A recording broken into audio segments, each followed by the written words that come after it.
Alors, je suis à vous, Madame Lederer. Bonjour, Madame Lederer. Vous voyez, Madame Lederer rit parce que c'est ma maman, c'est elle qui a dirigé ma thèse il y a une vingtaine d'années. Nous sommes tranquilles chez elle, à la maison, ici, à Bourg-la-Reine, et puis elle s'étonne que je lui fasse une interview. Ben, il faut pourtant qu'on y aille.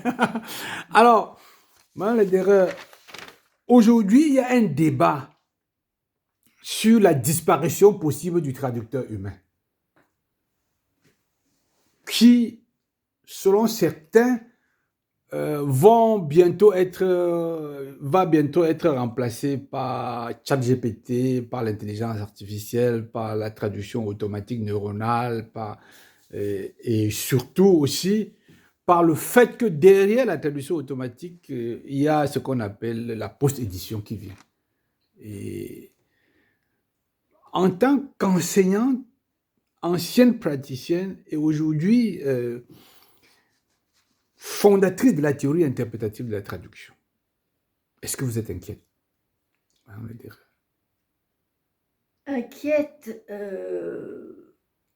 non.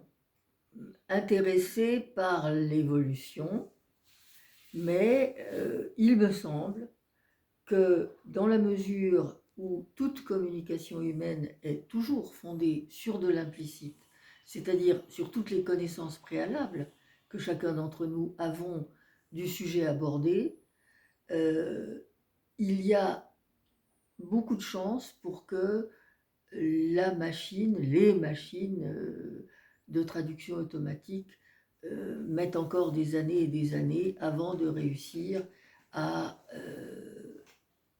fournir une traduction de qualité. Et quand je dis de qualité, cela veut dire qui transmettent le sens implicite des discours et pas seulement la forme de ces discours.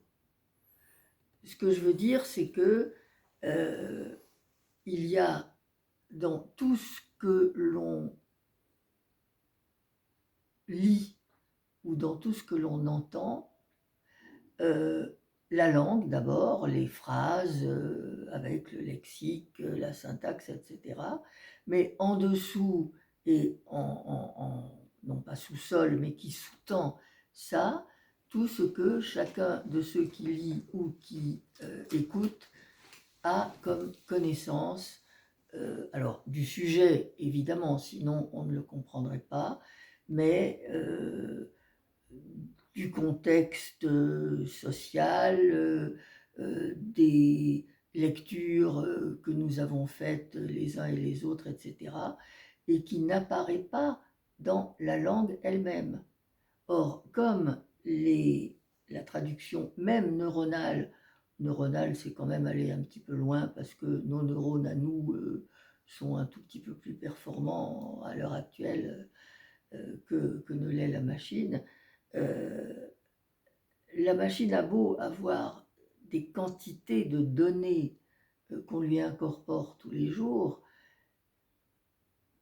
à mon avis, ça n'est pas de mal à veille, comme on dit un petit peu, de façon un petit peu populaire, qu'elle réussira à donner en traduction tous les implicites que le texte de départ contient et qu'elle aura du mal à exprimer parce que elle est tout de même fondée, même si c'est sur toutes sortes de connaissances préalables, sur un substrat de langue. Merci beaucoup, Madame Lederer. Là, vous me Alors, prenez un peu de cours. Hein.